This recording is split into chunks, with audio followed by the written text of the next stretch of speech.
এই ফুটেজ আগেই অস্বস্তি বাড়িয়েছে শাসকের। তাই কি সেই অস্বস্তি যাতে আরও না বাড়ে তার জন্যই মুখ বন্ধ রাখার সিদ্ধান্ত নিয়েছেন সুব্রত মুখোপাধ্যায়, ফিরহাদ হাকিম, শোভন চট্টোপাধ্যায়ের মতো তৃণমূলের হেভিওয়েট প্রার্থীরা? রাজনৈতিক মহলে এই প্রশ্ন ঘিরে এখন জোর জল্পনা।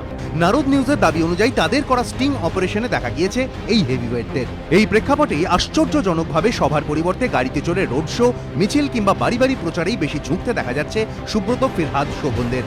এর জেরেই রাজনৈতিক মহলে প্রশ্ন উঠেছে, তাহলে কি সভা করলেই মুখ খুলতে হবে আর অনিবার্যভাবে তাতে উঠে আসবে সেই স্টিং প্রসঙ্গ? তাই কি সেই পথ মারাচ্ছেন না তৃণমূলের এই হেভিওয়েটরা? কেউ বলছেন যা বলার মানুষ বলবে, কেউ বলছেন দল বলবে, নিজেরা কার্যত চুপ। বিরোধীদের দাবি স্টিং সামনে আসার পর তৃণমূলের আসল ছবিটা সামনে চলে এসেছে, যা সারদাকাণ্ডেও পুরোপুরি হয়নি। এই প্রেক্ষাপটে সভা করলে তৃণমূলের এই নেতাদের স্টিং নিয়ে সাফাই দিতেই হবে। তখনই প্রশ্ন উঠবে, তদন্ত করাতে শাসকের এত ভয় কেন? কেন এই নেতারা নৈতিকতার স্বার্থে স্বতঃপ্রণোদিত হয়ে তদন্ত করাতে বলছেন না? যে প্রশ্নের জবাব স্টিং বিদ্ধ তৃণমূলের এই হেভিওয়েটদের কাছে নেই, তাই তারা মিছিল করছেন, ঘুরে ঘুরে প্রচার সারছেন, কিন্তু সভার পথে হাঁটছেন না বলে দাবি বিরোধীদের।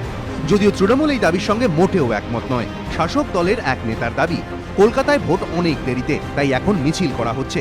৮ কিংবা 10ই এপ্রিলের পর থেকে সভা করবেন প্রার্থীরা।